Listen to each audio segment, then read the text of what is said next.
السلام عليكم. عليكم السلام ورحمة الله وبركاته. ازيك يا ميزو؟ ميزو؟ وانا بعمل رجب الله يخليك، بلاش الكلمه دي عشان ما بحبهاش. هتزعل من عمك رجب؟ ده هو اللي مربيك يا ابني. ايوه، وكان بيشيلني وياما عملتها عليه. فكوكو بقى من الاسطوانه دي. راد يا معتز، انت بتكلمنا كده ليه بالطريقة دي؟ وداخل علينا بالسيجارة كده. طب يا اخي لو مش هتعمل احترام ليه اعمل احترام لابوك؟ ايوه انا مش محترم، ما بحبش حد. فكوكو بقى من الاسطوانه دي. خلاص يا رجب، اتعشيت يا معتز ولا هتاكل معايا؟ اتعشيت. والاكل يا ابني اللي انا عامله ده هيترمي؟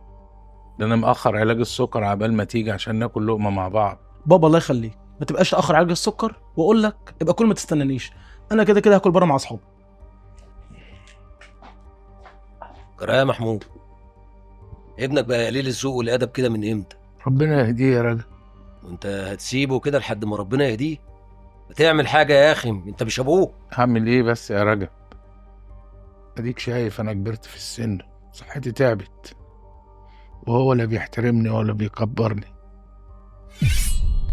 صباح الفل يا احلى حاج في الدنيا. صباح الخير يا حبيبي.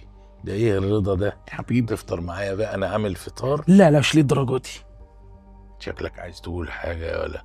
قول ما تتكسفش. بقول لك ايه، هو عم رجب فين؟ بقاله كتير كده ما بيجيش. عم رجب اكيد مشغول يعني. حبيبك قوي عم رجب ده. حبيبي ده صاحب عمري، ده احنا من ايام الجيش واحنا اكتر من الاخوات يا ابني. بس ساكن من بعيد قوي في حلوان. عارف لو كان ساكن قريب مننا كنت رحت قعدت معاه كل يوم. كل يوم؟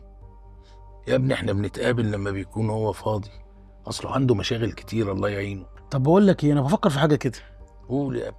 ايه رايك تروح تقعد جنبه في حلوان، اهو تشوفه كل يوم وتقعد معاه؟ اقعد في حلوان ازاي يا ابني؟ يعني اخد لك شقه صغيره كده ايجار تقعد جنب منه في حلوان.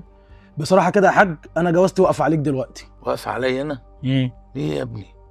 انا سايبك لما قالوا لي اكتب الشقه باسمك، ما اتاخرتش وكتبتها.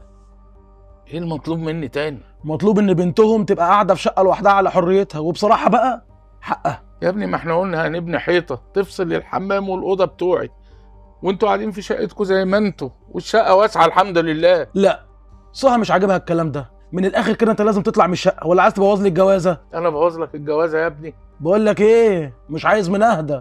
من الاخر كده انا اديت كلمه للناس ان انت هتطلع، ولا عايز تطلعني عيل؟ هتسيب الشقه يا بابا ولا ناوي على حاجه تانية؟ طبعا انا عمري ما هطلعك من بيتي اللي مكتوب باسمي.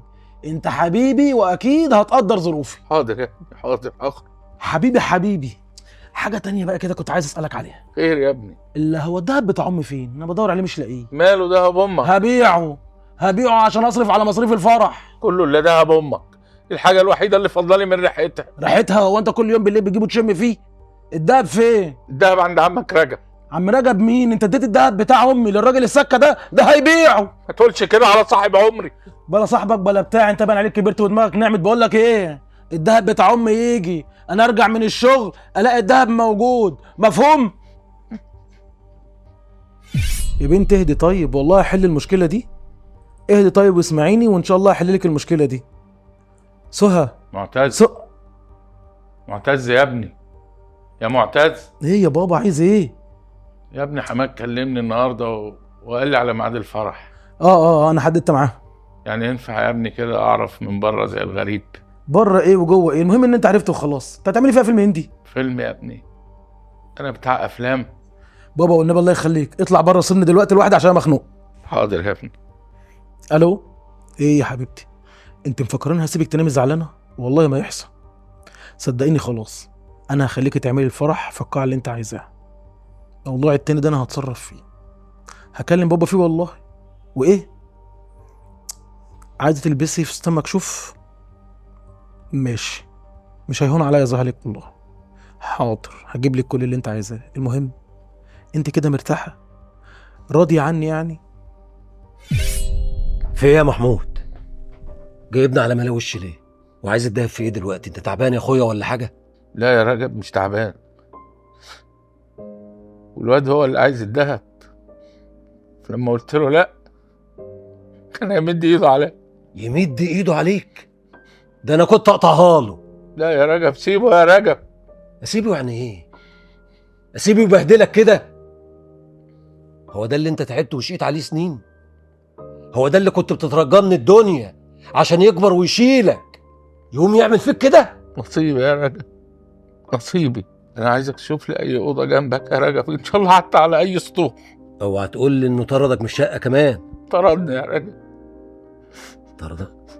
انا كتبت له الشقه باسمه يا رجب. يا محمود انا مش عاجبني سكوتك على الواد ده.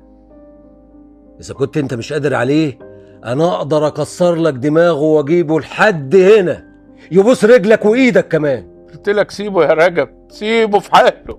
لا انا بصراحه مش فاهمك يا محمود، انت ساكت له كده ليه؟ يا رجب كل اللي معتز بيعملوه فيا دلوقتي انا عملته في ابويا زمان. ده انتوا دان يا رجب، ده الثمن اللي لازم ادفعه. عرفت بقى انا سكت له ليه يا رجب؟ عرفت بقى انا سكت له ليه؟